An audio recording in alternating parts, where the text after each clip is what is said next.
Nah, dengan the new sense of bioethic ini, respect for others itu berarti respect pada antar orang dengan hewan, antar orang dengan tumbuh-tumbuhan maupun lingkungan. Ya, jadi dengan demikian respect for others itu ada artinya tersendiri, berkembang lagi. Beneficent, non-maleficent, yang kita tambahkan di situ adalah tidak hanya justice, tetapi it should be social justice for all. Itulah Pancasila.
Center for Bioethics and Medical Humanity atau CBMH merupakan bagian dari Fakultas Kedokteran, Kesehatan Masyarakat dan Keperawatan Universitas Gadjah Mada.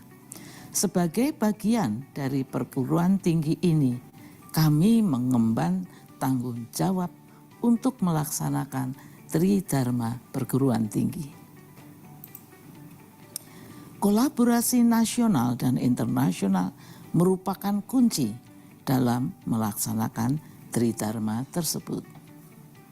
Melalui kolaborasi ini pula, CBMH dapat bertransformasi menjadi sebuah pusat pengembangan ilmu bioetika dan humaniora kedokteran dan membidani lahirnya program Master Bioetika.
satu pertanyaan, apa sebenarnya bioetika itu?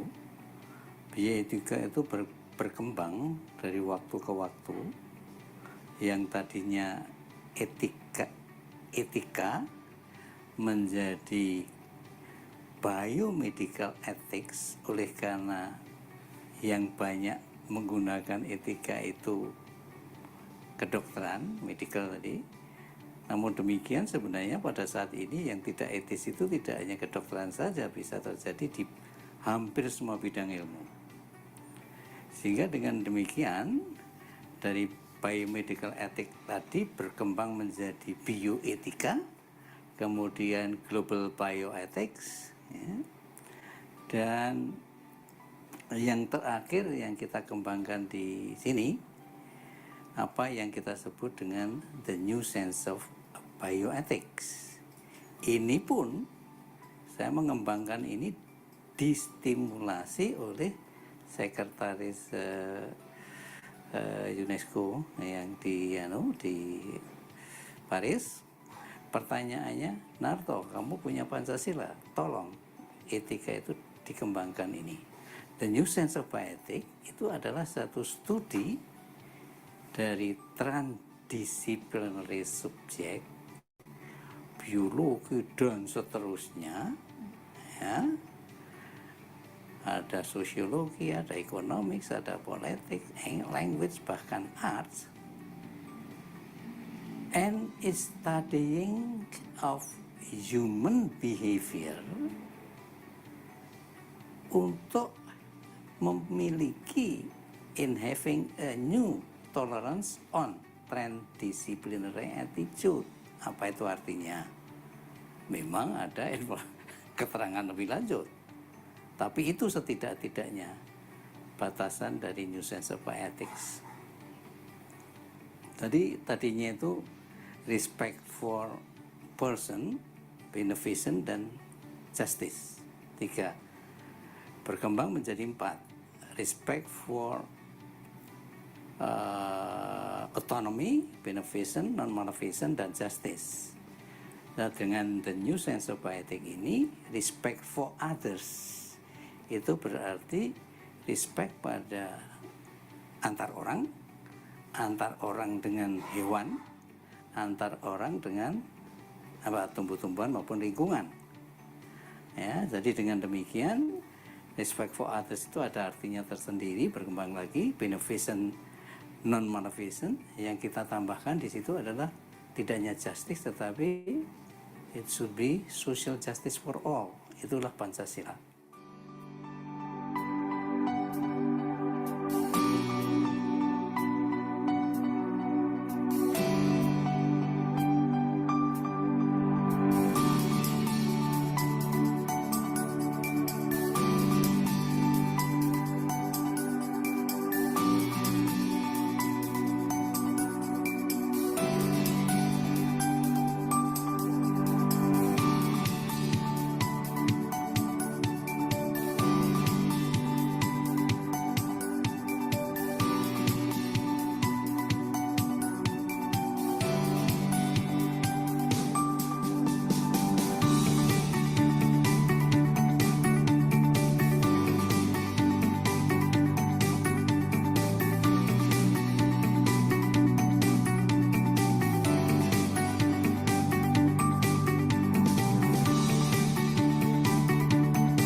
Center for Bioethics and Medical Humanity atau CBMH merupakan bagian dari Fakultas Kedokteran, Kesehatan Masyarakat dan Keperawatan Universitas Gadjah Mada.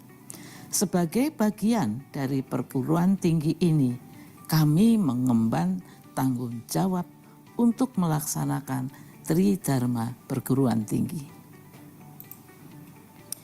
Kolaborasi nasional dan internasional merupakan kunci dalam melaksanakan Tridharma tersebut.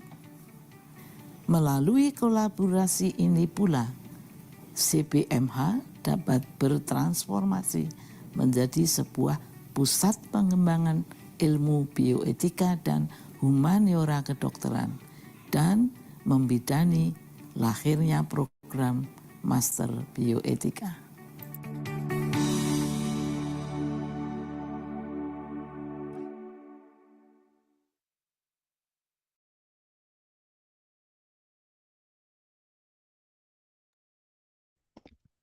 Oke, baik. Selamat siang, Bapak Ibu sekalian. Selamat datang. Terima kasih sudah join di acara Rabuan yang diadakan oleh Pusat Kajian Bioetika dan Humaniora Fakultas Kedokteran, Keperawatan dan Kesehatan Masyarakat Universitas Gadjah Mada. Terima kasih banyak telah join di acara kami dan terutama untuk yang selalu setia mengikuti acara Rabuan setiap hari Rabunya. Nah, untuk Rabuan pada hari ini kita mendatangkan tamu, speakers, and moderator dari Malaysia. Jadi setelah ini kita webinar pada hari ini akan dilakukan dengan bahasa Inggris, sepenuhnya gitu. Saya harap Bapak Ibu sekalian, rekan-rekan yang berbahagia dan juga dosen-dosen yang terhormat bisa setia mengikuti acara hari ini sampai selesai, ya. So I will use English from now on.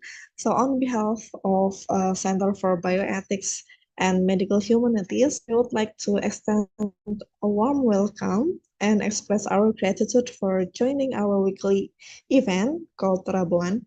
I am Astrid, acting as the Master of Ceremony of Rabuan event for today. The theme for today's event is Student Engagement in Ethics and Sustainable Development. And for the next 1.5 hours, we will be learning from 5 prominent speakers and 1 moderator from International Medicine University, Kuala Lumpur, Malaysia. And the moderator of today's session will be Dr. Jitendra. Yeah, I hear already, Dr. Yes, Dr. Jitendra. So, all right, Ma Alif, maybe would you show the simple resume of Dr. Jitendra? I will make a brief introduction about Dr. Jitendra.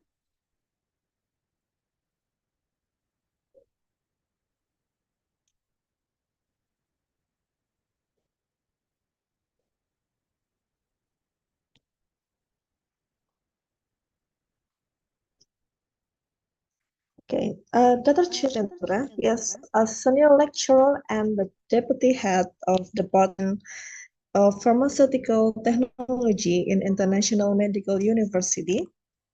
And his research are mostly about nanotechnology and nanomedicines. Some others are about the controlled drug delivery, tissue engineering, cancer research, molecular and microbiology, and also enzyme technology and bioprocessing. So without further ado, Dr. Jitendra, I will give it over to you and the room and the time is yours, please. Thank you very much. Good afternoon for the kind introduction. So good afternoon, everyone, distinguished speakers, scholars, research students, ladies and gentlemen. It's my pleasure to welcome you all to the virtual UGM webinar series co-hosted by International Medical University. Our IMU Center for Bioethics and Humanities Special Interest Group on Ethical Concerns in Consumer Products is glad to have an opportunity to do a sharing session at this collaborative webinar series hosted by University Gadjah Mada, Indonesia, UNESCO Chair of Bioethics. My name is Dr. Jitendra, and I'm honored to be your moderator for this today. Thank you all for joining us. We look forward to a fruitful exchange of knowledge and best practice of student engagement in ethics and sustainable development. Before we begin our program, we kindly remind you for your housekeeping rules to ensure the successful and respectful experience. Please mute your microphone, turn off your camera. If you have any queries, please post in the chat box. It will be addressed at the Q&A session. Right. Now, please allow me to introduce our SIG group, which is our SIG group focus on ethical concerns in consumer products. We are aiming on creating awareness on consumer products, in particular, healthcare products that are sustainably and ethically sourced, truthfully advertised, and offering real value to the customer. We are also aiming to promote the adoption of ethical practices in the production, distribution, and consumption of consumer products to support the SDGs, particularly focusing on SDG 3, good health and well-being, SDG 4, quality education, SDG 12, responsible for consumption and production of, and SDG 8, decent work and economic growth. Please allow me to go through the program summary. Now let's have a quick overview of it. So this session is delivered by 3 topics by 5 eminent speakers. So the topics are ethics and sustainable development, professional identity. Topic 2, student-led community engagement in addressing sustainable development goals. And topic 3, professional code of conduct. Without further ado, please allow me to introduce our first speaker of today's session. So I would like to introduce Associate Professor Dr. Koh Ee Ee. So Dr. Koh Ee Ee is the Associate Dean of Academic and Quality of School of Health Science in IMU. She completed her PhD in Medical Sciences at the IMU. As a form of professional development, she completed her Master's in Health Professional Education in 2021. And with that introduction, I would like to introduce another speaker of the first speech, which is Associate Professor Dr. Lee Choi Sun. Dr. Lee is the chair of the Health Humanities and Ethics Special Interest Group on Ethical Concerns in Consumer Products. She's also the Associate Dean, Research and Consultancy for School of Pharmacy, International Medical University. She has 20 years of research experience and 15 years of teaching and supervision of research students' experience.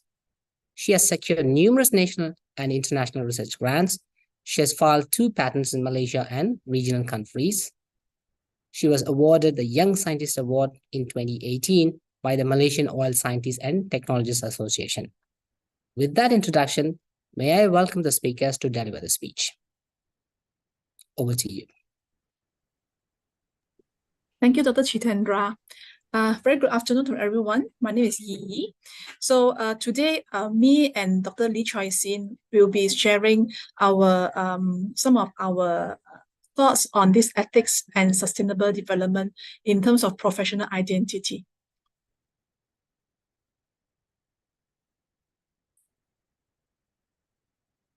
Okay, first, do allow me to briefly go through what is the definition of professional identity. Professional identity actually comprises of 3 major attributes, such as individuals, personal values, morals, and belief, and then the legal rules and principles, and last but not least is the professional ethics and code of practice.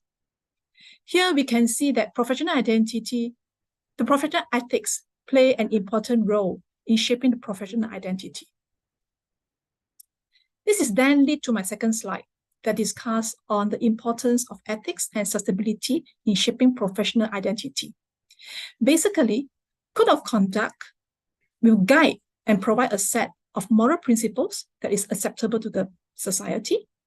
And then it can help to build trust and credibility with respective stakeholders, such as patients and your customers. And due to the constant changes of the societal expectations, ethics can actually help a profession to sustain and adapt to the dynamic as it encourages critical thinking skills, and consequently, it will lead to a long-term success of the profession. We wonder, how can we infuse ethics into our students who are the future professionals? Firstly, we can actually introduce some standalone module on ethics into our curriculum that are only taken up by a specific program. Alternatively, we can introduce multiple modules or courses that can cover some discipline-specific ethical dilemmas, such as handbooks and such. These modules basically will be able to provide students with new knowledge and awareness of different ethical concepts, and they can apply this knowledge when they face ethical dilemmas at the workplace. In IMU, we have dedicated modules that emphasize on professional practice for various programs. For instance, we have a specific module that emphasizes on ethics and professional practice in the pharmacy program. And then we also have something similar in the dietetics program. And the same goes to other programs such as lab-based program. Okay, we have for biomedical science and medical biotech as well. After the students have acquired the knowledge, now it is good for us to create a situation or a platform that allows students to be able to apply the theory. For instance, we can create something so that the students can able to co-create a research projects with the faculty, or we can give them some industry-related problems and let them solve it. And of course, it's very important for us to expose the student to green technologies as well. Regular reflection also play a role because it can help to create self-awareness and evaluate the mechanism to access the integration of sustainable principles. Last but not least, we believe that experiential learning is very, very important because this is a very good learning model that can foster deep learning among learners. For instance, internship or placement or practicum, where the students will be able to experience by engaging in learning activity at the real work-based setting. Then they are able to reflect by sharing and process how the activity was performed and whether they have done it correctly. As a result, they are able to make connections between activity that they have learned with life skills and relate new skills they have learned to their daily life. One component that can help to shape professional identity is interdisciplinary learning, where the students are able to understand other professions in a holistic manner, encourage critical thinking skills, encourage creativity and innovation, help them to build and shape up their problem-solving abilities. Interdisciplinary learning also allows them to collaborate and communicate with other professions as well. And of course, because in the real world setting, definitely nobody can work in silos. They have to work with other professions in order to make it a success. And of course, this can also help the students to be more versatile and able to adapt to the changing society. And last but not least, this will instill a lifelong learning mindset in the students. Next, I will pass the floor to Associate Professor Dr. Lee Choi Sin to continue with part 2 of the sharing. Thank you. Thank you, Dr. Kok. Okay, next slide, please. Okay, all right. Okay, good afternoon, everyone. All right, so I'm Choi Sin. All right, so I'll be taking over the presentations to share with you on the research practices, industry partnerships, as well as the professional associations. So next. Okay, let us first look at these sustainable research practices. Promoting sustainable research practices is no doubt important for several reasons. It helps to reduce the environmental impact of research activities, leading to a more sustainable future. It instills ethical values and responsible behavior in students. Also, it contributes to the credibility of academic institutions, ensuring the quality and reliability of research outcomes. Next, please. We have conducted some survey with our students here in IMU.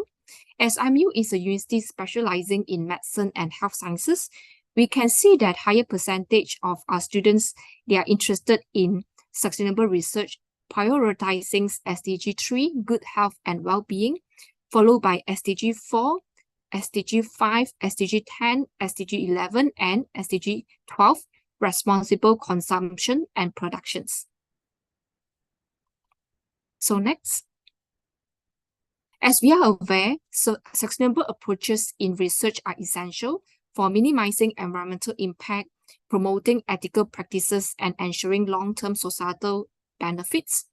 There are several ways to implement sustainable research practices. One of it, as you can see from the left-hand side column, okay, one of it will be implementing sustainable lab practices. For instance, to have energy efficient equipment, to choose to use that, optimize the lab layout, for example, to have natural lighting, utilizing renewable resources whenever possible to reduce the carbon footprint of the laboratory, establish protocols for proper waste disposal. I'm sure the lab will have a protocol how to actually improvise it, recycling lab materials, minimize the single-use plastics whenever possible. Also, to obtain sustainable materials and reagents by prioritizing the use of green solvents in the experiments, and etc. And very importantly is to embrace the digital platform for data collections, analysis, and online sharing to minimize the paper usage as well as energy consumptions. Faculty should also be encouraged. Previous slides, please. Yeah. Okay, so faculty should also be encouraged to offer sustainability-focused research projects to students. Researchers shall actually engage with the communities affected, understand their needs, and assess the social and environmental impact of the research on all these communities to offer a research project to directly address to the communities. Apart from the university's research funding, PI may seek for funding opportunities that prioritize the sustainable research practices in order to obtain more resources for projects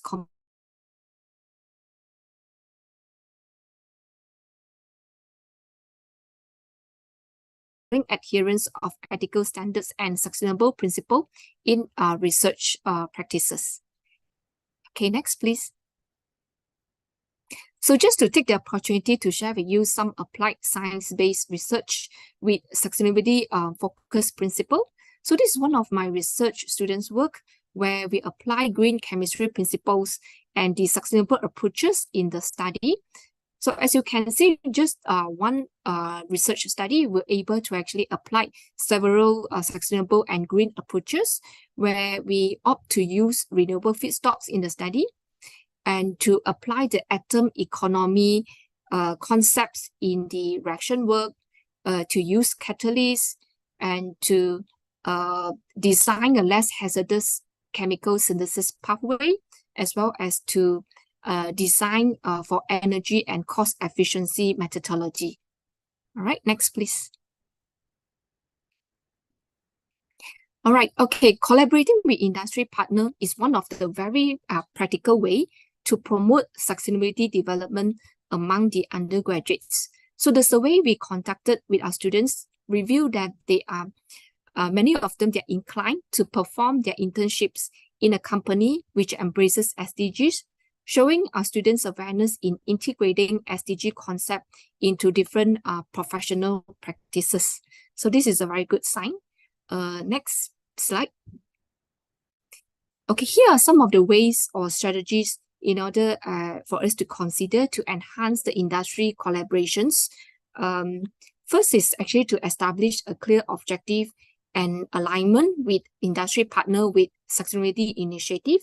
So this alignment will help our students to understand the real world impact of their work, and to offer a very structured internship program like what Dr. Kok has shared, where students will work on sustainable projects and within the industry settings.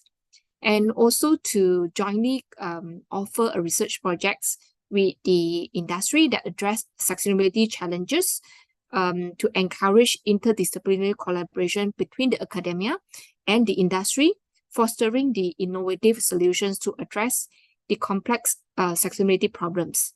Setting up industry advisory board could be one of the way in order to allow the industry representative working in a company that embrace the sustainability practices to provide us guidance in curriculum development to prepare our students in the industry practices, and also to invite industry professionals to mentor students or deliver guest lectures on sustainability topics.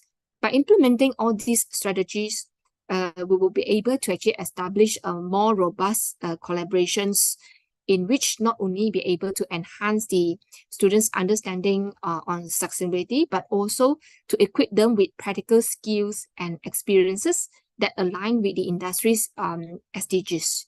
So next, please. So to instill ethical and sustainable leadership qualities in students, we may engage with professional bodies or associations or NGOs to collaboratively cultivate values, skills, and practices that align with ethical and sustainable principles in our students. For example, we may collaborate with professional bodies to offer ethics and sustainability related awards, to create student-led chapters or student-led committees within the professional association, to collaborate with a professional body in organizing workshops, webinars, and training sessions, focusing on ethical leadership, sustainability in professional settings, and responsible decision-making. So this will allow our students to receive first-hand information and gaining aspirations from the industry or healthcare practitioners. Also to jointly organize networking events, conferences, forums, or outreach activities together with the professional bodies or associations to demonstrate the ethical and also sustainable leadership to our students. Next, please. However, when we ask our students if they are interested in participating in professional associations or organized activities, only 40% of the students express a clear yes on early exposure and participation in professional association activities. Thus, we need to look into this in order to actually to encourage our students to understand the benefits of early exposure and early networking with the professional associations. So next, please. So this is one of the student-led activities where our students built to Malaysia's largest 3D periodic table from recycled materials. So this initiative will receive support from the professional bodies, and students were very excited to be able to contribute into this achievement. Next, please. So another student-led activity examples is the annual Medical Biotechnology Day, where we will actually collaborate with the professional body to work together in Medical Biotechnology Day. And next, last but not least, in our survey, students have given quite a positive feedback. More than 80% of them agreed that integrating the SDGs into curriculum, research projects, and experiential learning is essential. So next, please. So in conclusion, integrating sustainable development into undergraduate programs is pivotal in developing responsible professionals. So by infusing sustainable principles into the curriculum, like what Dr. Kok has shared with us, leveraging the experiential learning opportunities, employing interdisciplinary approaches via community services, where Dr. Lim will actually share with us more on this aspect, fostering sustainable research practices, and collaborating with industry partners and professional associations. Graduates will equip with a profound understanding of sustainability as an inherent aspect of their professional identity. So this preparedness will ensure our graduates' contributions toward a more sustainable future within their respective fields. So next. So yeah, that's all. So these are the references that we use in preparing our presentations. Thank you everyone for your attentions. So over to you, Dr. Jihendra. Thank you. Thank you very much, Dr. Ko Yi and Dr. Lee Choi Sin for the informative yet interesting talk. There are a few points which I would like to highlight here. So about importance of professional ethics in the curriculum, how important it is well addressed by Dr. Ko, and also in research practice is well addressed by Dr. Lee Choi Sin. She also highlighted about the renewable resources, waste disposal, reduction of waste, green chemistry, a lot more for the benefit of environmental nature. All right. So with that, I'd like to thank once again for the speakers. Now it's time to move on to the second speech of today. So the topic is student-led community engagement in addressing sustainable development goals, will be delivered by Associate Professor Lim Chu Ling. Dr. Lim Chu Ling is the head of the Applied Biomedical and Biotechnological Division at the IMU. She obtained her BSc Biomedical Science, Hons, and PhD in Immunobiology at the University of Putra, Malaysia. Dr. Lim is an EXCO member of the Malaysian Biomedical Science Association, MyBiomed. She has been coordinating the undergraduate students in the social responsibility modules, resulting in meaningful community engagement projects. She has published several local and international journals, unsupervised undergraduate and postgraduate research students, and secured 3 national external grants. May I welcome Doctor to deliver the speech. Thank you so much, Dr. Jitendra. Can you hear me? Yes, I Okay, can. yeah, thank you. I'll just share my screen, yeah? Okay, so I wonder if you can see my screen? Yes, now we are able to see it. Okay, so I put it to screen share.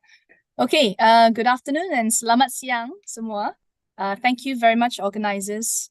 Sorry for interruption. Yes. Can you put it in the presentation mode? Yeah, thank you very much. Yes, so you can see in the presentation mode now? Yes, correct. Now we can. Okay, thank you. Thank you. Yeah, perhaps there was a bit of lag. So thank you again, Dr. Jitendra, and thank you for spending the afternoon with us, everyone. And I'd like to thank Dr. Kok Yi and Dr. Lee Choi Sin for the wonderful presentation on professionalism, students, ethics and professionalism for students in the program and also in research. Now, I'd like to bring a different aspect to student professionalism and student commitment in addressing sustainable development goals, which is community engagement. Now, I'm speaking from experience as a module coordinator for the social responsibility module, right? Okay, so we have 17 SDGs, yeah, Sustainable Development Goals, as dictated by the United Nations. So it's a cooperation between countries to decide to move to a better world, yeah, in terms of solving issues regarding poverty, solving issues regarding sustainable health and environment. So all these SDGs actually theoretically lead us to a better world. Now, how do we participate in this, and how do we commit our students to address these sustainable development goals? So this is what I'm going to share with you today. Now, when you look at this picture, what comes to mind? This is community service, community engagement. Everyone's smiling, everyone's happy. But how much of this voluntary work is actually voluntary? Yeah. Now, at the university level, we have something called the social responsibility module. It is a compulsory module that's taken by all university students in Malaysia. And this is a 2-credit module, which is about 80 hours, 80 notional hours, and is mandatory pass by undergraduates. So they have to pass this module in order to graduate. So this module is spread over 2 semesters. And in semester 1, they actually propose they have a proposal, and then in the next semester, they execute the project and they present and report on the project. So this is the team. It consists of a project advisor who will not take the lead in the project planning, but rather, as a namesake, actually advises on the direction and also any nitty-gritties regarding the planning of the project itself. We also have a project leader, right? The student project leader, and of course, members, other student members in the group, usually consists about 10 or 11 students, depending on the size of the cohort. Now, the aim of the objective of this module is to introduce these students to something called social responsibility and being more engaged in our communities. Now, more and more, especially city folk, we get detached from our communities because we're so entranced in education. We want to chase after degrees, and only after that we feel, okay, and only after graduation that I can contribute to society. So we want to tell them that you don't have to wait until graduation. And what are the ways that you can contribute to society? This is the module that will introduce the students to that. Now, project proposal, right up to project reflection. These are the assessments that are done spread over the 2 semesters. So they actually propose the project in the first semester and execute, report, and reflect on the entire execution of the project in the latter semester. So simple, right? So why do we actually force our students to do it? I would say force involuntarily at first, but wait until you see the impact later. So what I'm going to do now is I'm going to show you some pictures of past projects that I have coordinated. And some of them I have been a project advisor myself. The first one being the hippotherapy project. Is basically, this is a form of therapy using horses, hippo. There's nothing to do with the hippopotamus, but it's actually a horse-driven therapy for children who are unable to perform normal physical activities. For example, those with cerebral palsy. So we actually joined hands with Spastic Center. And this is another picture of this particular pediatrician here. He actually examined those students or the residents of this Spastic Center and decided whether they are appropriate for them to undergo this therapy. Yeah, so addressing good health and well-being and reduce inequalities, SDG 3 and 10. And then we have this, these are school children. We call them secondary school or high school children. So teenagers, yeah, they must be curious about their bodies and also, sexual intercourse and all these relations, which may be a bit of taboo in Asian communities. So what did our students do? They proposed the project. So these are student-led. Now, I want to emphasize that these are student-driven, student-led. The ideas came from them, yeah, and they wanted to really share with these students of the Malaysian community, yeah, sexual health education. They talk about the STDs, sexually transmitted diseases, how to protect against STDs and also unwanted pregnancies. So this was a very interesting experience for them. Yeah, as you can see, there were even demonstrations. So our students were really engaged. And of course, these secondary school students were engaged as well. So that's education, quality education, and good health and well-being. So another project looked at, well, in collaboration with IMU Cares, which is the IMU community engagement arm, IMU Cares Saving Lives campaign. So it's actually a blood donation drive. But on top of that, our students actually presented or had booths demonstrating and raising awareness on why blood donation is so important. What is blood typing all about? What is venipuncture all about? So all these actually drives not only participation, but also awareness. So that's Blood Connects Us. Now, this is another very interesting project. As the page turns, we have the Rumah Cheris. This is a community center for underprivileged children. So our students went in, they helped build a library. Yeah, they set up a library for these children and they helped them, guided them in their reading and generally just help promote their love for reading. So this is quality education and reduce inequalities. So aside from all this, we also looked at, is it possible to have interprofessional collaboration whilst planning and executing these projects? So we did have several of such projects.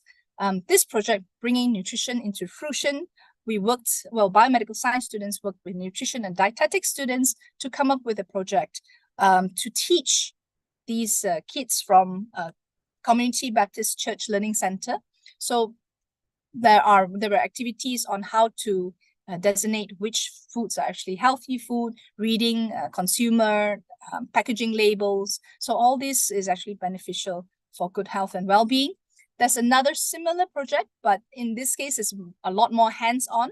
So again, with the nutrition, dietetics, and biomedical science students coming together, and they actually had a project in Rumah Victory and youth home.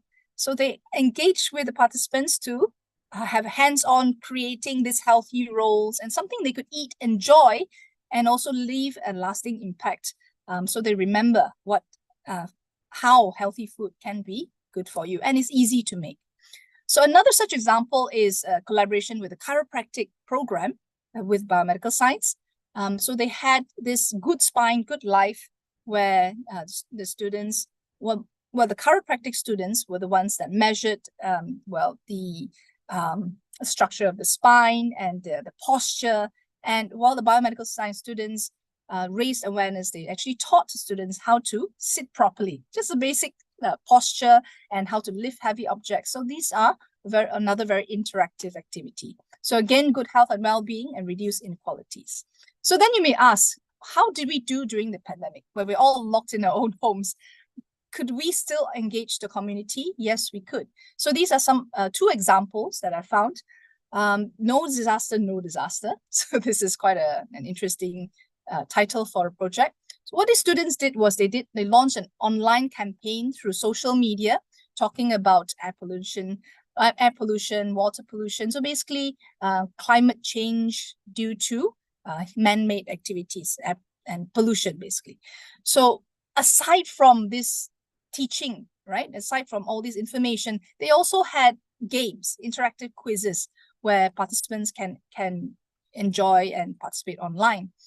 So this is one way we can engage. Another topic that we did was the crime pandemic, where there was something like a CSI game that's very interactive project with the participants. So like in this scene, you see, if someone breaks into the house, what should you do? Right? So participants were engaged through that. So in order to address probably SDG 16 as well.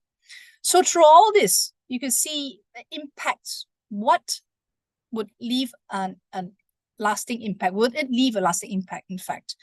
So I actually categorized the short-term and long-term impact on the community. On the community themselves, one, of course, is to bring cheer and excitement to their mundane daily lives.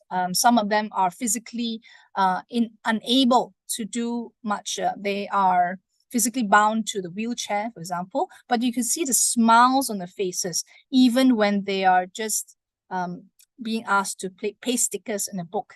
And simple things like that. They boost the morale, boost the mental health. So all this in the long run actually gives them sort of boost to their overall health. So what is a long-term impact to the community, aside from knowledge and skill building, as you've seen through nutrition-based projects, sex education. So all this is knowledge and skills building. It also allows them to be a little bit more independent and self-sustainable in future. Health monitoring and awareness. We also have projects whereby we monitor, do a bit of health screening and improve infrastructure, for example, building a library. So that would give a lasting impact to that community partner. How about our own students? What impact do they have?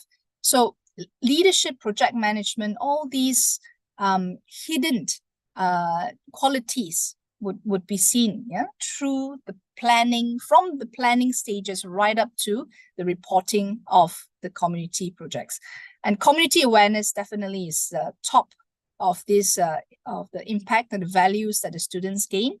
Although the students, it may be a one-off for them and then they graduate a year later, but the sense of having done something for the community that lasts a lifetime. Right. So that's all from me. Thank you very much for your kind attention. I'd like to thank the Center of Bioethics and Humanities and also IMUCAS. That's all from me. Over to you, Dr. Jitendra. Thank you, Dr. Lim, for your excellent presentation. And just you walked us through the modules and also various projects which you involve, and share your experience with that. That really beneficial for us. Thank you once again. Dear participants, I'd like to re-announce it again. So if you have any questions, please do post it in the chat box, then it will be addressed by the speakers at the end of the Q&A session. Now let's move on to the last but not least of the talk of the session today. It will be delivered by Ms. Freya and Dr. Then Yu In. So the entitled about the topic is all about professional code of conduct. Ms. Freya is a lecturer from Chinese Medicine Department in International Medical University. She completed a Master's of Medicine and Acupuncture, Moxibustion, and Tuina from Tianjin University of Traditional Chinese Medicine, China. But she had also completed the Bachelor of Science, Honors in Chinese Medicine in International Medical University. Dr. Then Yu is a senior lecturer from the Department of Pharmaceutical Chemistry at International Medical University. He leads several research projects funded by Ministry of Education and Royal Society of Chemistry, UK. Dr. Then also supervised the postgraduate students, researchers. He has authored several national and international journals. With that brief introduction, may I welcome Ms. Freya and Dr. Then to take over the stage. Okay, thank you so much, Dr. Jitendra. So let me just start my part first. Am I audible to everyone? Yes? Yes, it's very Yes. clear. Okay, thank you so much. Thank you so much, Doctor. Okay, thank you, Dr. Jihendra, for the kind introduction. So I am Ms. Freya. Okay, so I'm a lecturer from our IMU Chinese Medicine Department. So mainly I'm specialized in the teaching in acupuncture. So for me, it's actually my experience is not really that much. It's only my 4th year in teaching. Okay, so I feel very honored to be here, okay, to present a bit on my sharing on my experience and my thoughts on professionalism together with our other senior lecturers from IMU. Okay, so the title of my presentation today is about our students, Chinese medicine students, in enhancing professionalism through the ethical education with silent mentor engagement. Okay. So this is the outline that I will be talking about today. So just allow me to do a little bit of introduction to our Chinese medicine programs, because I understand maybe not everyone is familiar and know what Chinese medicine is about. Okay, and also to introduce a bit on the silent mentors. So maybe this one, I think most of us might not know this term, silent mentors. And I'll be talking a bit about what we expect in our Chinese medicine students from the ethical principles point of view, and the events that we have done together with in collaboration with the Silent Mentor Academy, and what benefits or impacts that have been taken by our students after these events. Okay. So our IMU Chinese medicine programs, so far we have bachelor undergrad program, Bachelor of Science Honors in Chinese Medicine, and we also have a Master of Science in Acupuncture. So we have about 13 years of experience in our Chinese medicine education for our undergrad program. Okay, for master program is still quite new. So mainly our programs are all about covering the traditional Chinese medicine principles. So I understand in Indonesia, you also have your traditional Indonesian medicine, right? So for us will be the traditional Chinese medicine, mainly involving like acupuncture. Okay, maybe most of us have heard of acupuncture, and the traditional Chinese herbal medicine, and very important, the clinical training. Because our program here, we actually aim to produce graduates, okay, students who are will be able to be competent in clinical practice, okay, as a Chinese medicine practitioner.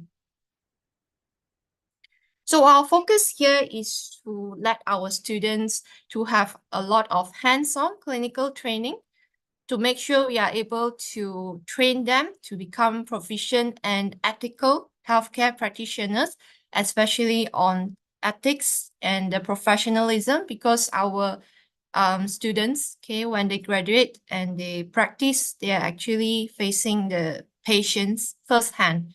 Okay, they have to communicate, they have to treat the patients firsthand. Okay, so it's very important actually to train them to have this mindset to be ethical and also professional.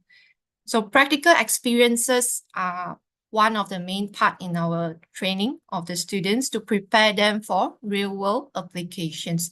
So here I have some pictures showing some of our students at the community service. So we have sometimes have some community service in certain area in Malaysia, okay, to give consultation, free consultation, and then sometimes acupuncture treatment, acupuncture treatment to the participants there. Okay, so you will see these students are applying the acupuncture on a patient, and this one is, oh, I have to put my pointer. Huh?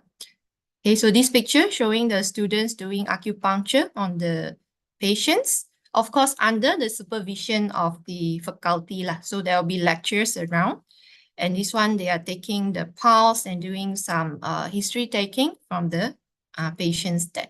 So these are service, for these activities, actually also with collaboration with the Academy for Silent Mentor. Okay. So as you can see, actually, although it's Chinese medicine, we also have non-Chinese students. Okay, we have students from India, even from Indonesia. We have students from Indonesia, and even like Saudi Arabia, and our Malaysian non-Chinese, maybe Malay and Indian students, all we have. Okay, because the program is taught fully in English actually. Okay. So now a bit on the Silent Mentor. So Silent Mentors, the association is called the Academy for Silent Mentor. It's actually a non-profit organization dedicated to facilitating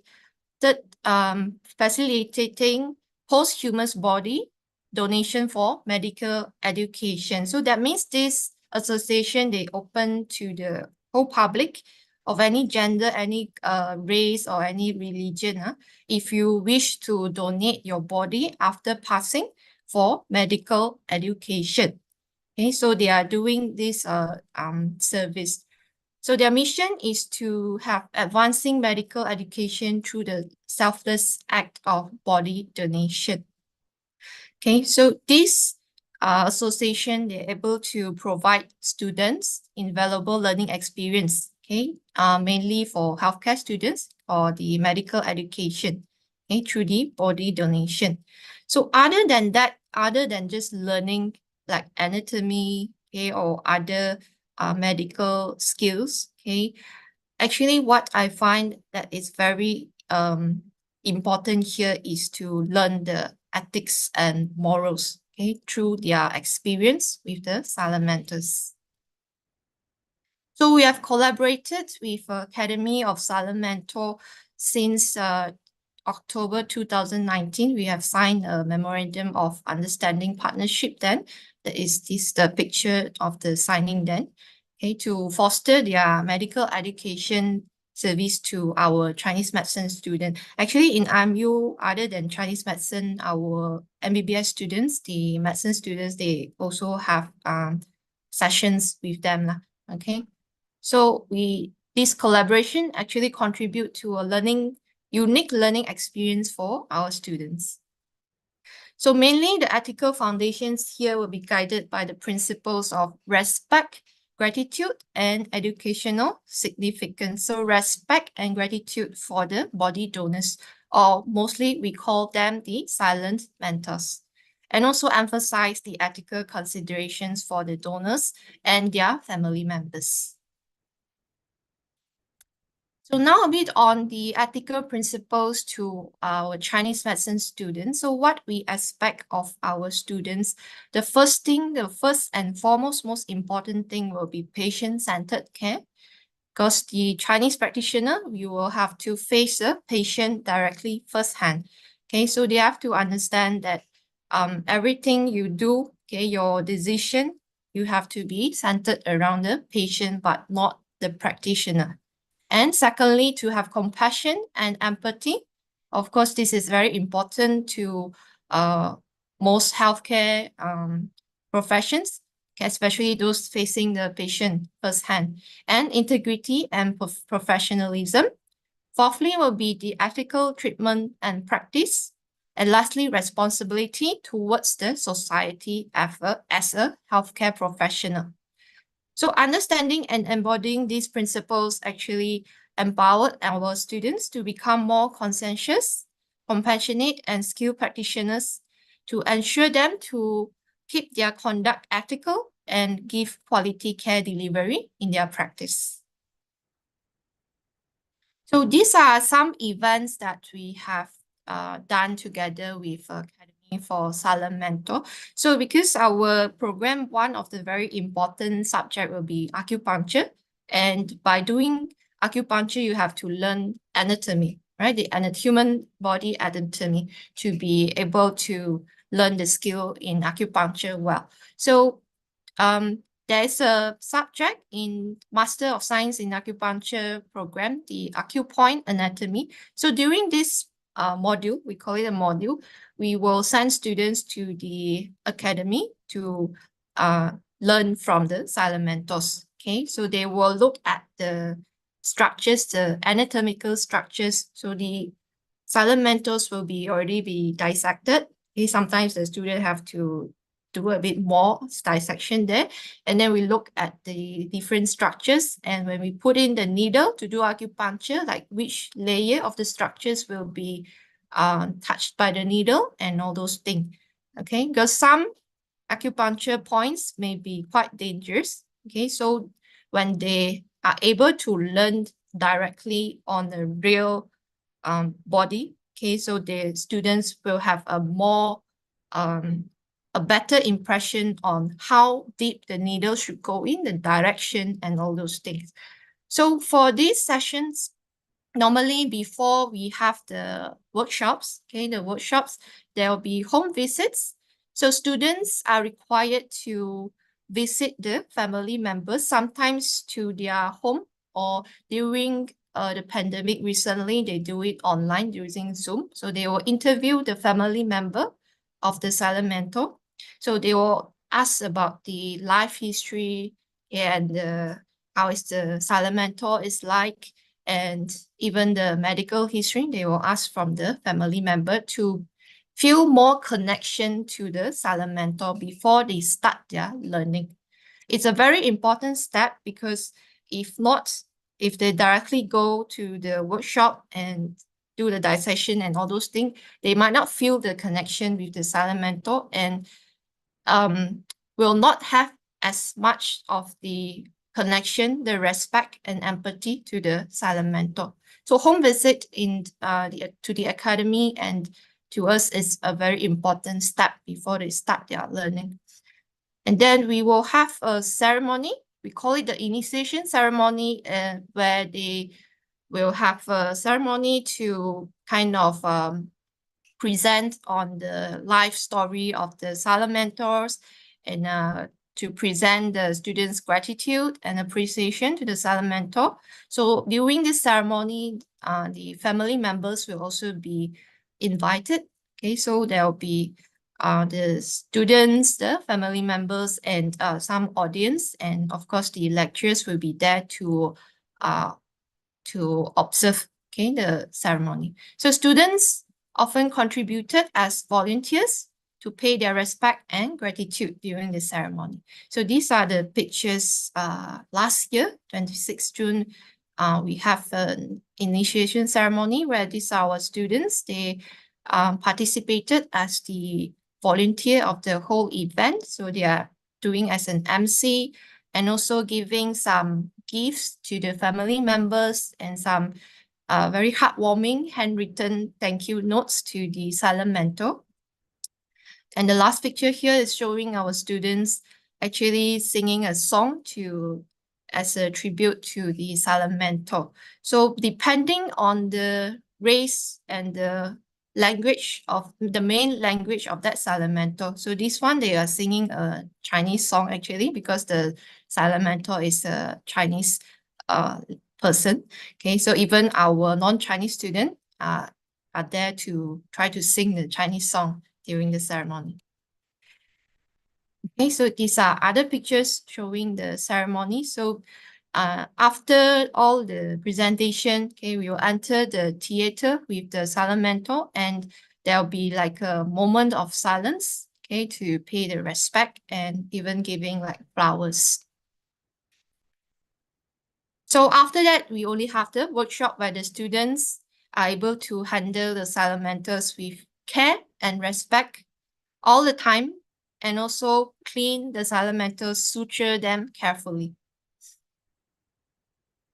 So the benefits here is that all these events are able to foster the professionalism in the students, especially empathy, empathetic learning, ethical values, and of course to enrich their Chinese medicine skill through the experiential learning with the Salamentors, mostly on acupuncture and anatomy learning. So this aligns with the educational aims of our program, and also to contribute to shape well-rounded practitioners in the field. So this engagement go beyond academic learning and also foster the students' personal growth and deeper appreciation for healthcare practice ethics. So this is just some testimonial feedback from our students. So of course, there will be the educational benefit. So students find that they are able to improve their skills in acupuncture, heighten their confidence, and also compassion for the students. So for example, like increase in confidence in the practicing acupuncture in certain points, especially those points that were located near some a bit more dangerous spots. Okay, so giving better patient care due to the hands-on learning experience. So this is the quote from the student: "These experiences elevated my understanding of the patient care." And the next thing on the ethics and the patient care, okay? So we are able to link this experience to the Hippocratic Oath and the 大义精神. 大义精神 is a Chinese medicine, something equivalent like an Hippocratic Oath, talking about healthcare professionals should be have a better skill, okay, have empathy and patient-centered, all these things. So emphasizing on empathy, respect, and the patient-centered care. So also emphasize on the cultivating empathetic healthcare practitioners. So by actually all these events, students also have feedback. They feel more empathy, feel more connection to the Salamentor, and understand like why a person would be able to do this act by donating their body after passing, and they will feel more grateful and feel more serious of what they are doing, okay, in the healthcare profession. So last but not least, just a quote here. So it is important for our students to develop these qualities to become a good healthcare professional in future. So as faculty, we often remind the students of the Hippocratic Oath and the 大义精神 of Sun Simiao throughout the program. So they will not forget their primary objective, which is to contribute effectively to the welfare of patients and the broader community. So that's all for my presentation. This is the reference for Academy for Salamentor. Thank you so much for your attention, and I will pass the screen to Dr. Ten. Thank you. Okay, am I audible? Yes, very Okay, clear. thank you. So let me share my screen first.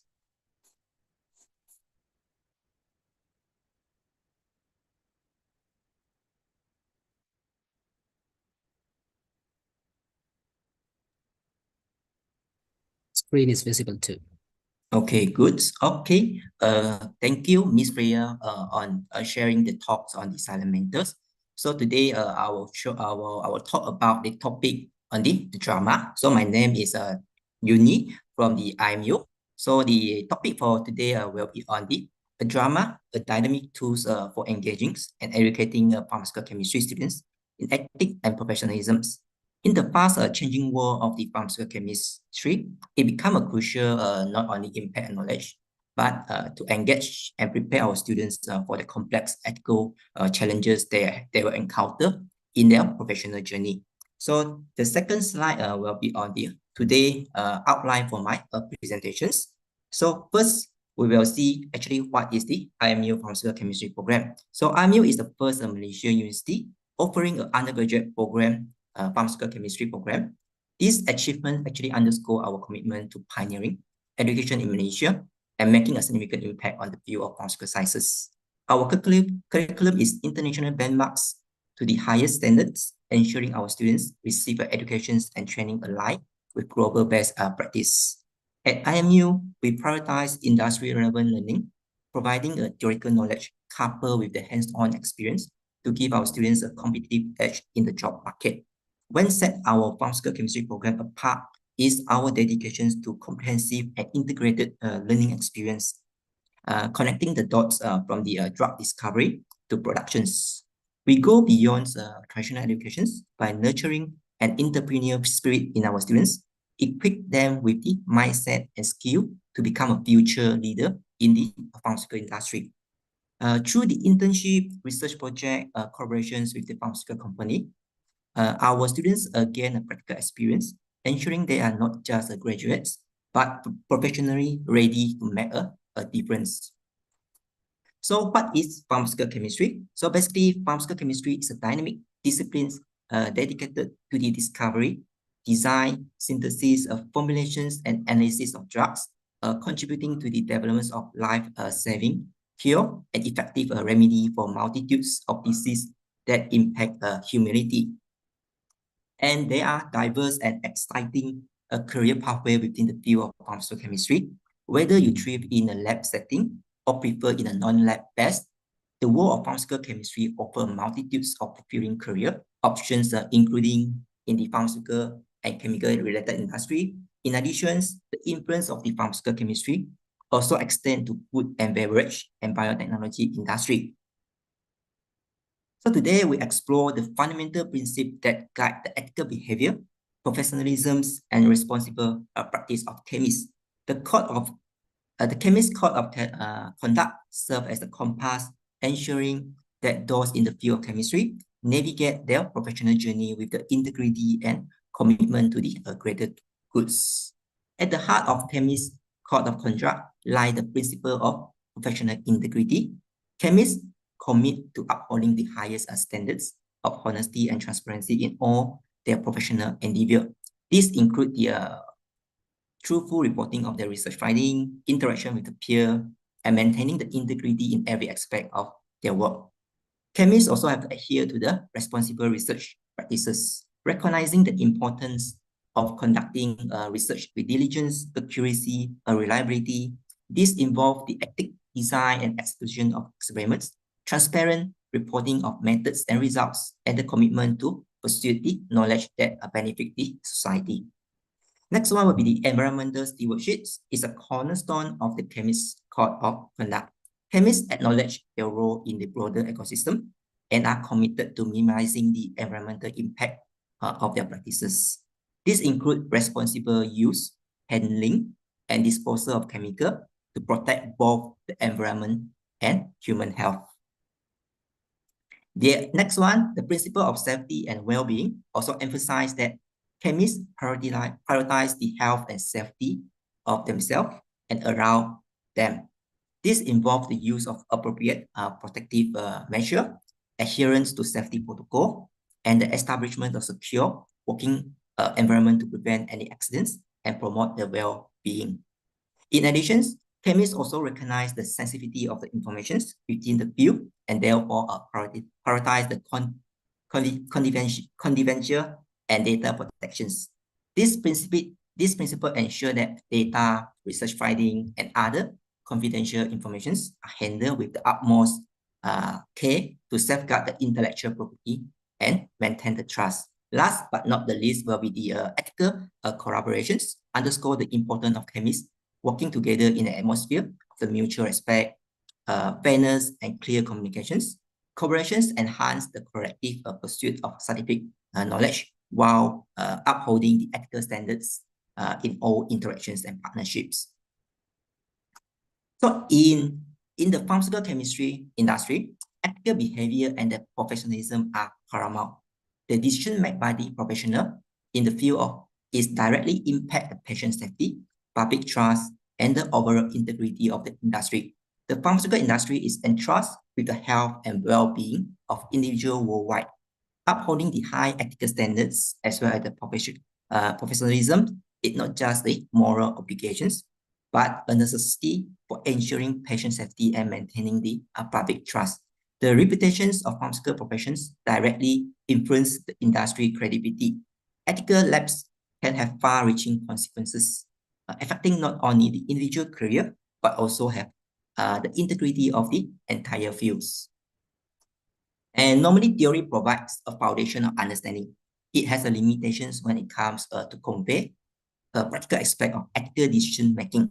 To illustrate, consider a scenario where the ethical decisions involve a multiple factors, such as time constraint, conflicting priorities, and interpersonal dynamics. So in traditional teaching methods, focus on the theory alone may struggle to effectively demonstrate how professionals navigate these complexities in the real-world scenario.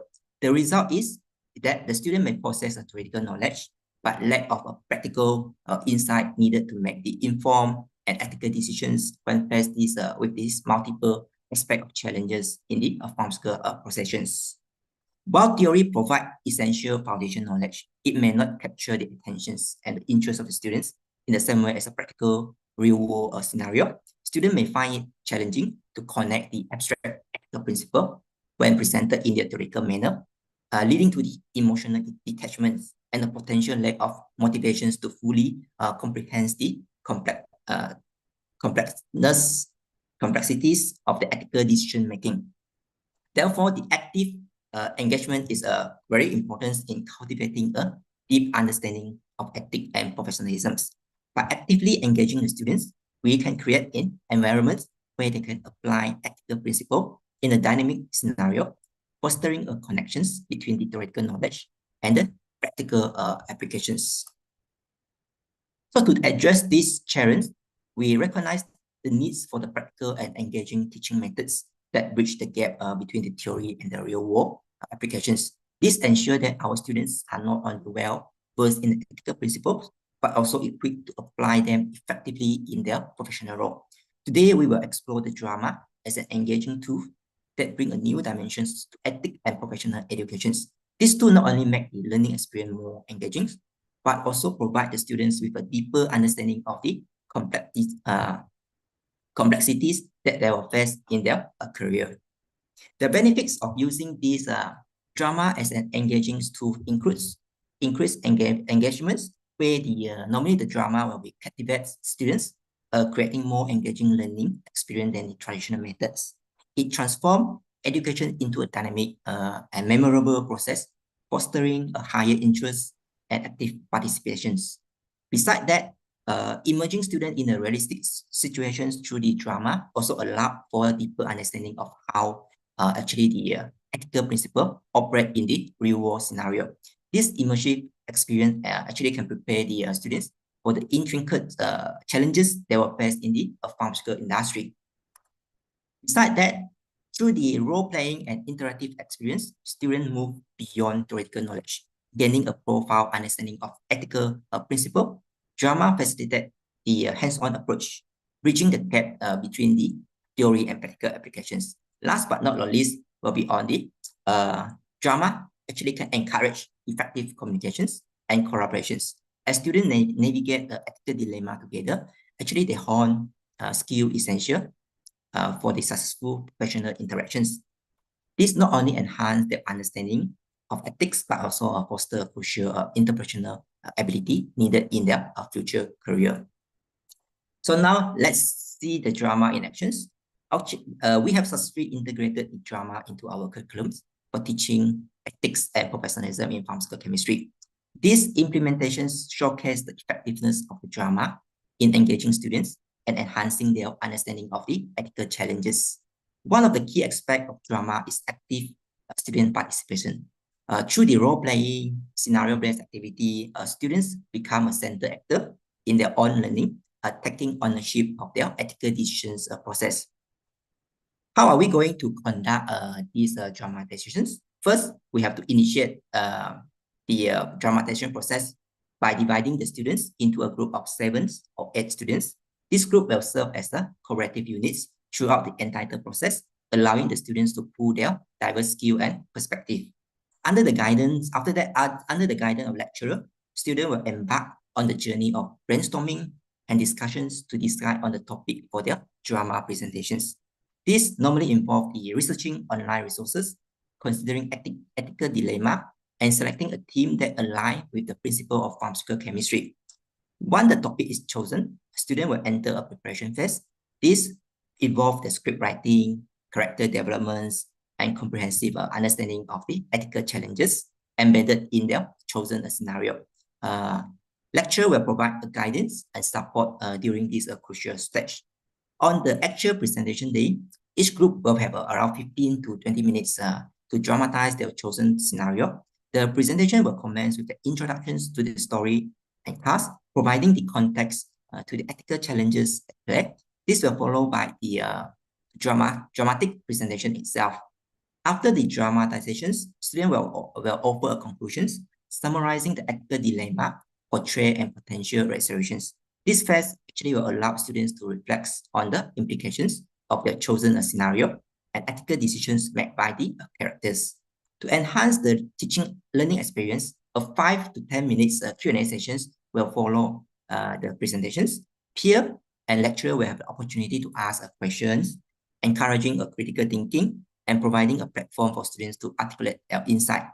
And then following the presentations, an evaluation process will take place. Lecturer will assess the depth of the understanding, creativity, and effectiveness of the dramatizations.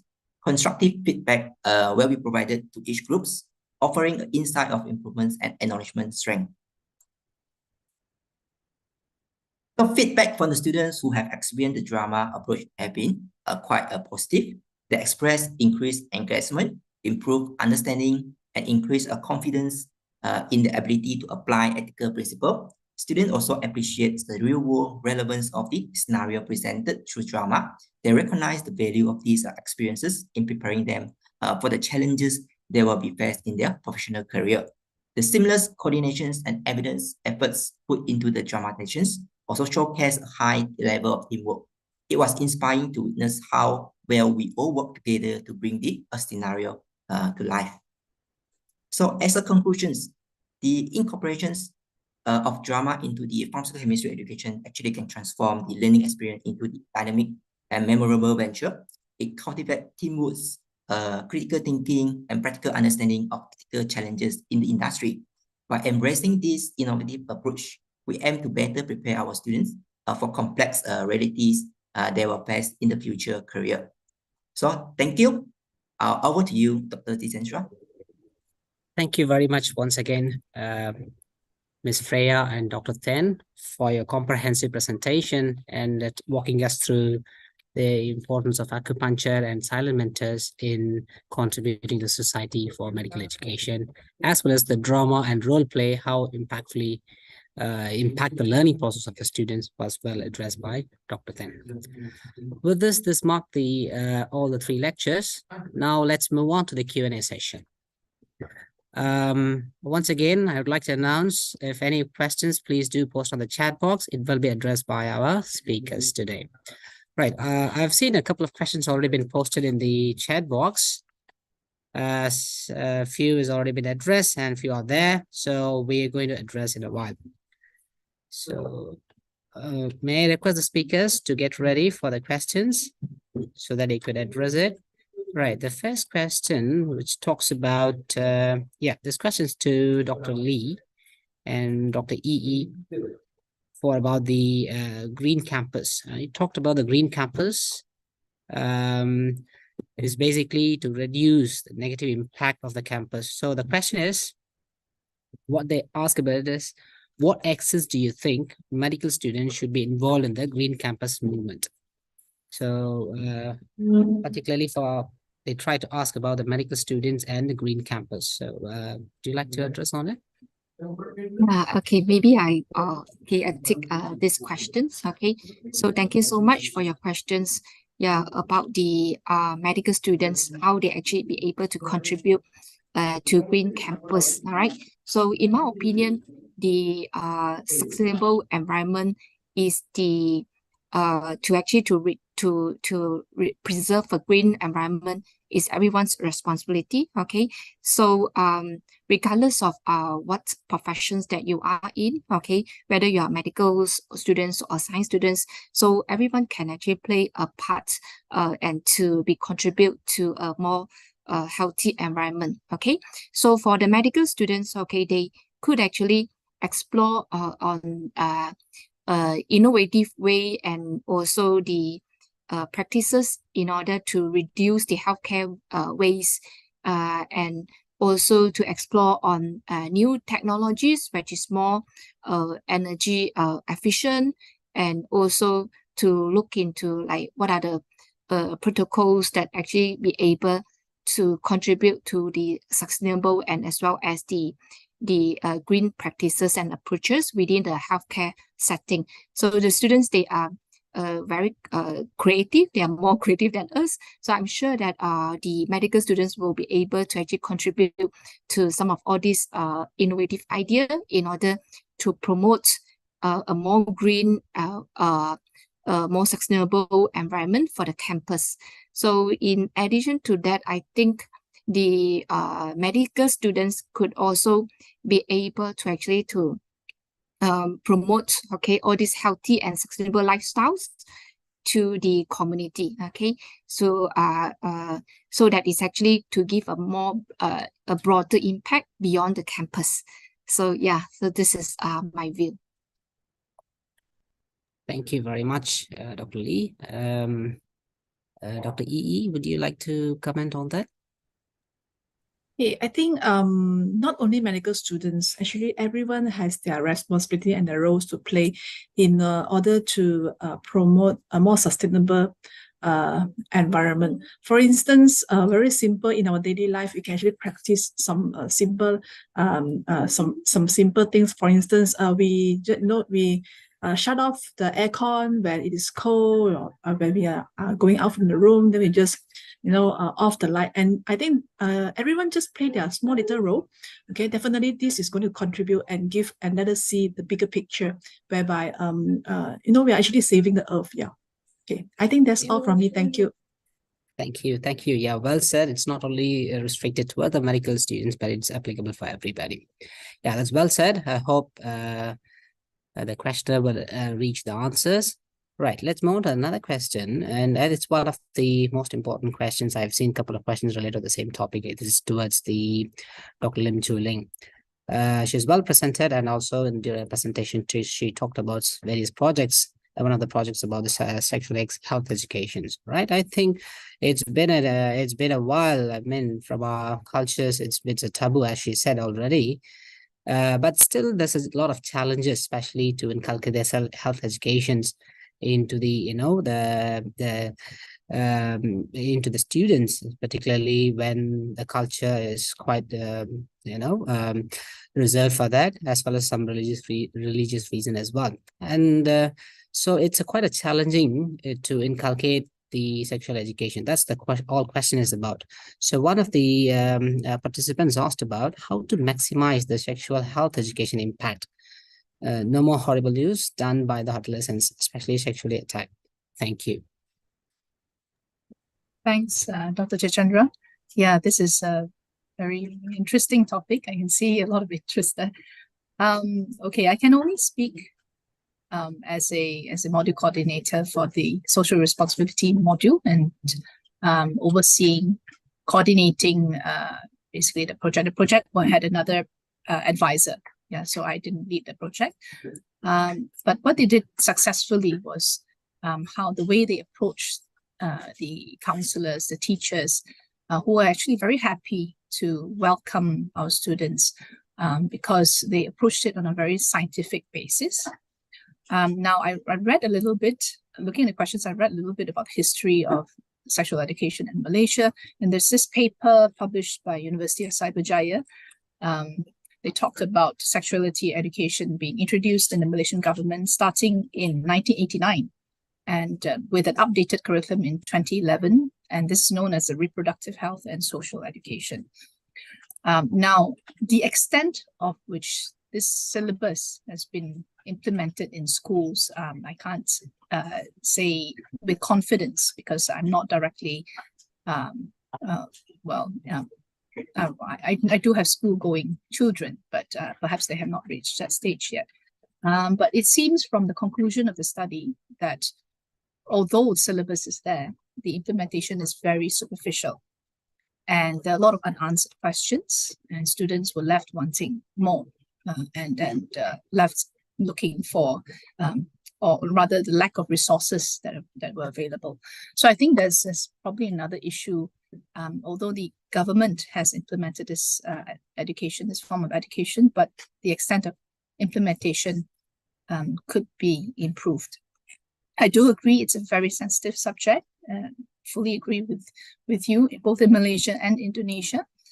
But there's something that we need to do. And on one hand is policies by the Malaysian Ministry of Education. On the other hand is to mobilize our youth, right, our students who in terms of age are closer to the teenagers, who are probably experimenting in their social lives for the first time. So through that, I think that instead of a teacher talking about it from different generation, I think the generational gap was closed. Rather, it's more like an elder brother or sister talking about what is the science behind it and what could happen, what are the outcomes. I think that approach is a lot more amicable and easily accepted by both the students and also the teachers. Yeah, that is my take on that. Thank you for the interest. Thank you for the questions. Yeah. Thank you, Dr. Lim. That's well said about it. It's a collective approach. Not a teacher alone can able to do so. Yeah, that's well addressed. So let me take on the one more question for Ms. Freya. So the question is all about, are there any specific challenges or ethical dilemma encountered by students during their engagement with silent mentors?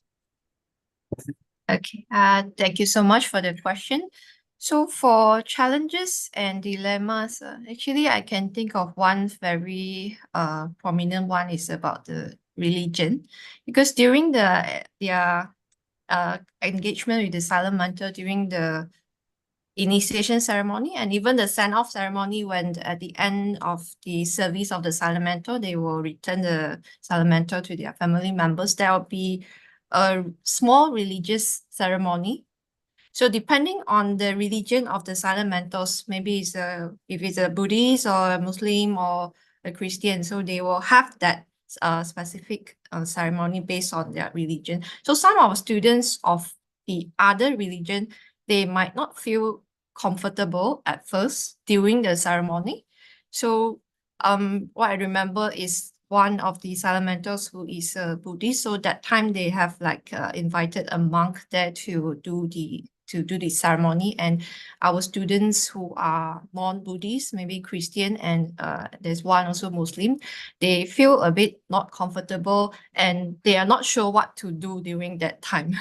So, but eventually they get used to it, and they know that they are just witnessing the ceremony of the silent mentor. They are not really participating in the religious ceremony.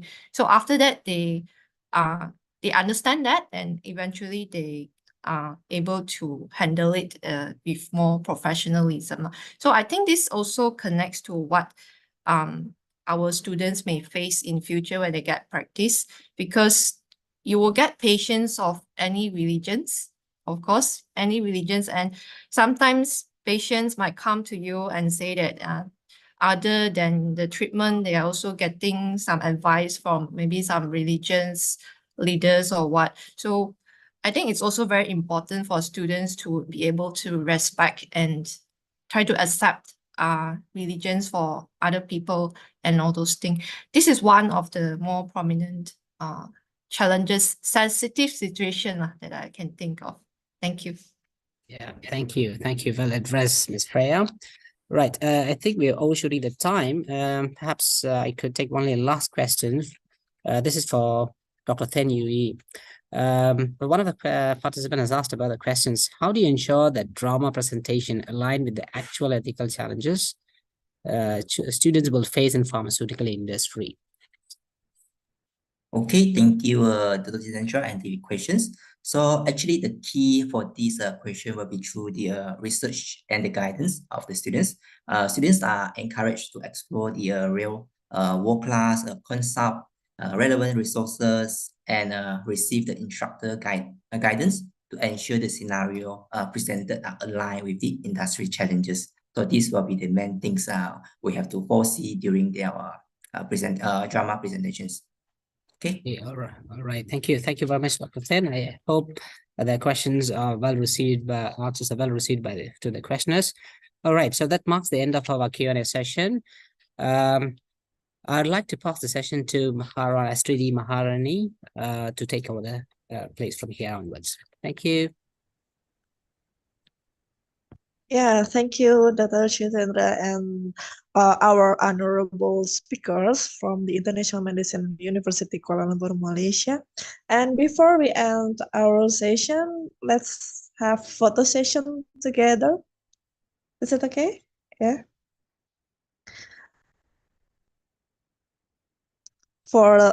So ladies and gentlemen, the distinguished guests, please turn on your camera.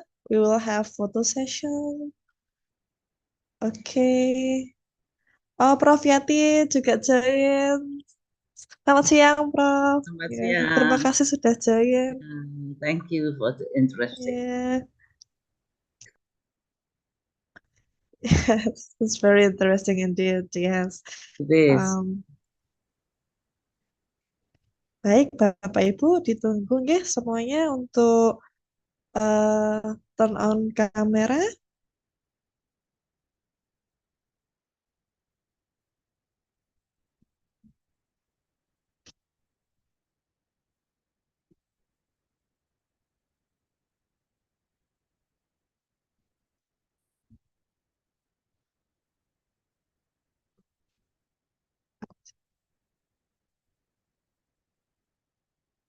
Okay, I think that will be all. I will count from 1. Yeah.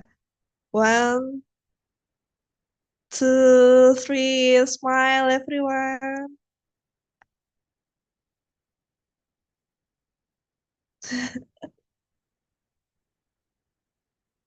Okay, is it done, Walid? Okay, that's all, ladies and gentlemen. Thank you so much. Oh my God. Thank you, one and all. Yeah. Thank you very So, much. Jitendra and Astridia. yeah, we are. Yeah, terima kasih Pak Yati Thank for you, Professor. joining Thank you. us. So we are really thankful to have a moderator and 5 honorable speakers here.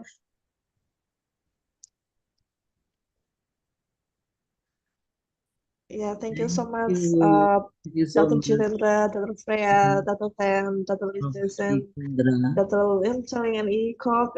Thank you so much.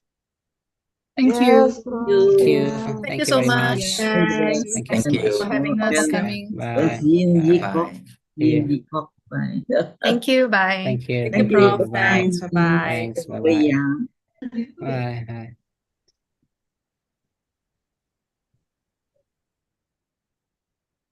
Okay, goodbye. Thank you. Terima kasih.